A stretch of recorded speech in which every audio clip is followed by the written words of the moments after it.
because here's the thing, civil rights created a permanent underclass in this country. It did. And now you're mad because the people that are like, hey, you did create these civil rights for me. Hey, I've been damaged. Now I want to exercise my right to challenge, right? Because everybody in this country does have the right to challenge the government and said, hey, you did these things and I was harmed by them. You know, we just did this whole weaponization fund, right? Where it literally says anyone who has been or feels that they have been defrauded by the government or harmed by the government has the right to apply through this weaponization fund. All right. Now that weaponization fund just happened like a couple months ago. Civil rights happened well over 50 years ago, because it was 1965. So it was a while ago, a minute. And you're trying to juxtapose that with talking about 5 generations. Like, Glenn, I need you to stop and get it together. This is an interesting conversation. Being reported, DOJ trying to halt the first U.S. reparations program for Black people. The federal government said they asked a judge to halt the United States' first reparations program offered Black people in a small Illinois city $25,000 for 20th century race-based housing discrimination. Joining an existing lawsuit, blah, blah, blah, blah, blah, is the first and only of its kind in the U.S., allotting $20 million to Black residents to their direct descendants who lived in the city between 1919 and 1969 suffered housing discrimination because of city ordinances, policies, or practices. The city has already distributed over $7 million, blah, blah, blah. Why is this illegal? Or why do you hate Black people so much? It's illegal. I love all Americans. All Americans are entitled to civil rights. And that is kind of our default position in this government. People find it radical, frankly, what I'm saying, that all Americans are entitled to equal protection of the laws and equal civil rights. So it's not that small a city. Evanston, Illinois is 75,000 population. And this law is talking about making people whole for stuff that happened 5 generations ago. Like, I wish, like, my mom was a refugee, you know. I mean, okay, and didn't say 5 generations. It's 50 years. It's not 5 generations. It's 50 years. I just want to clear that up. Should I be getting reparations from the British for that? Arguably perhaps, but it was a long time ago. And I think it is illegal in today's day and age to take tax dollars from all taxpayers and hand them to a protected class who did not suffer discrimination themselves, to be very clear. This law is like if your parents lived in this city and during a time period 100 to 50 years ago, or 120 to 50 years ago, we're going to assume that you suffered discrimination and we're going to pay you on the basis of that. That's ridiculous, and it's un-American. It's pitting people against each other. You can imagine what kind of record-keeping shenanigans there are going to be for people to make these claims. But what law is it breaking? It's breaking the Civil Rights Act. It's breaking equal protection. It's fundamentally at odds with our Constitution to treat people differently on the basis of race. That's what's happening here. They're giving away money. I'm sorry that I keep stopping her.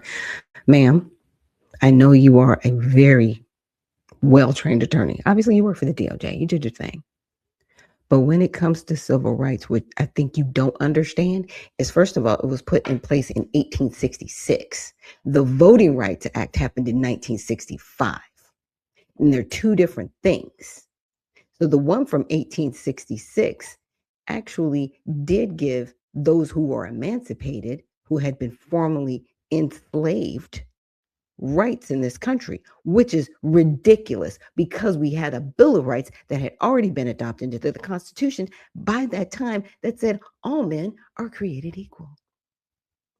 But the founding fathers decided to still put in civil rights to create a permanent underclass of people.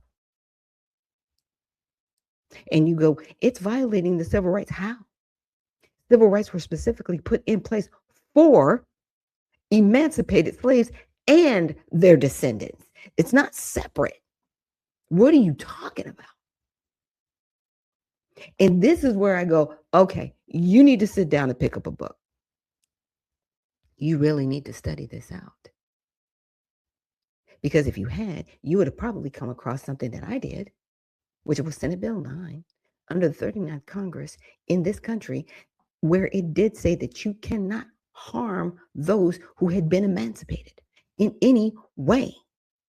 Yes, we are a protected class of people because we are the only descendants from people who were brutally harmed in this country. And they're like, you know what? We have to create some protections around them because people are not naturally going to protect them because they naturally felt that they could defile them in any way, in harmful, horrible ways.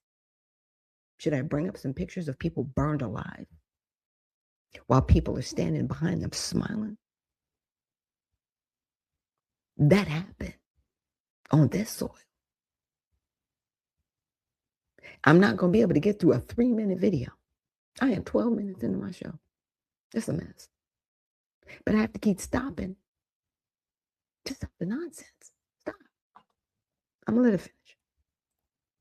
If you are one, Black, and two are a subset of Black, and can prove that your ancestors lived in the city during a time period, there's no rational reason for that. And any kind of race-based classification system is subject to strict scrutiny under our constitutional analysis. This cannot survive strict scrutiny because it does not remedy some current issue where there's discrimination based on race currently. And all the Supreme Court precedents in recent years have moved away from this affirmative action / DEI lens of looking at things based on past discrimination, and the focus is on current discrimination. So yes, if someone denies you housing today because you're Black, you absolutely should sue. You should contact me because I'll be happy to take up that lawsuit for you. Right. But if it happened 100 years ago, the clock has run on that. I'm sorry. It is time for people today to live on their own merit. It's interesting because here it says descendants of Black Americans. Black is not a race. We're Negroes. We are an ethnicity. That's who we are, period. But they'll say, well, it's race. No, it's ethnicity. We're descendants. We come from somewhere. And we're not just this color of people. Stop that. Stop. It's weird. All right, moving on. Okay, so wow, the Texas Rangers are the one and only MLB team refusing to host a Pride Night. They are actually running a Faith and Family Night this week. Wow. Okay. The Rangers are the only team in the MLB who does not. All right. So let's give it up. This is Mighty Men Thursday. So let's give it up for our mighty men of the Rangers. And let's check out this short clip. Rangers are the only team in Major League Baseball that does not host a Pride Night. This week, they're hosting Faith and Family Night instead. And Florida's Attorney General, posting on X, MLB will be hearing from his office soon. Harris? Wow, so gay, but not. Rangers are the only team in Major League. You're not going to succumb to the mob. Good for you. That's what I'm talking about. Mighty Men Thursday. I like it. And I also wanted to play this short clip on Juneteenth. Juneteenth is coming up, but there's a big problem because most people think Juneteenth colors are red, black, and green. But that's not Juneteenth. That's Pan-African. And I know this might sound wild, but stay with me because by the end of this, you're going to look at Juneteenth completely different. Juneteenth is not an African holiday. It is an American holiday. It is the day that enslaved people in Galveston, Texas, found out they were free right here on this soil in this country. And Juneteenth became an official United States federal holiday in June of 2021.